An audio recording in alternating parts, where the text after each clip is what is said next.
तर पुण्यामध्ये व्यावसायिक सिलेंडर मिळत नसल्यामुळे सुप्रसिद्ध गार्डन वडापाव सेंटर सध्या बंद ठेवण्यात आलं आहे। पुण्यातील कॅम्प परिसरात असलेल्या या सेंटरच्या बाहेर सिलेंडर टंचाईमुळे दुकान बंद आहे असा मजकूर असलेलं बॅनर लावण्यात आलं आहे। नेहमीच या ठिकाणी वडापाव खाण्यासाठी पुणेकरांची मोठी गर्दी दिसते।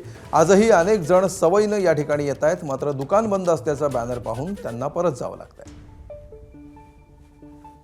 पुणे शहरात मागील 5 ते 6 दिवसांपासून गॅस टंचाई आहे। घरगुती गॅस घेण्यासाठी मोठे रांगा पाहायला मिळत आहेत, तर कमर्शियल गॅस पूर्णपणे बंद झालाय आणि याचाच परिणाम पुणे शहरातील अनेक हॉटेल, स्नॅक सेंटर्स, वेगवेगळे उद्योग आता हळूहळू बंद होण्याच्या मार्गावर दिसत आहेत।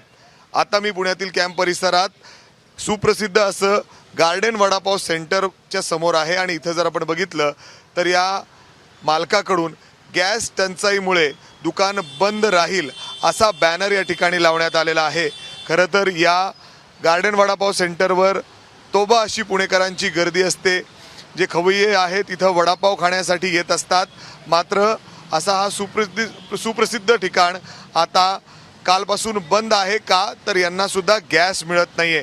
कमर्शियल गॅस पूर्णपणे बंद असल्यामुळं अशा पद्धतीने त्यांच्यावर बंद करण्याची आणि असे बॅनर्स लावण्याची वेळ आलेली आहे। खरं तर या गार्डन वडापावचे अनेक फ्रँचायझीज सुद्धा पुण्यामध्ये आहेत, ते देखील आता जवळजवळ बंद झालेले आहेत आणि याचा फटका आता अशा पद्धतीने या छोट्या छोट्या व्यावसायिकांना देखील बसतोय। जोपर्यंत कमर्शियल गॅस उपलब्ध होत नाही तोपर्यंत बंद राहील असा बॅनर या ठिकाणी लावण्यात आलेला आहे।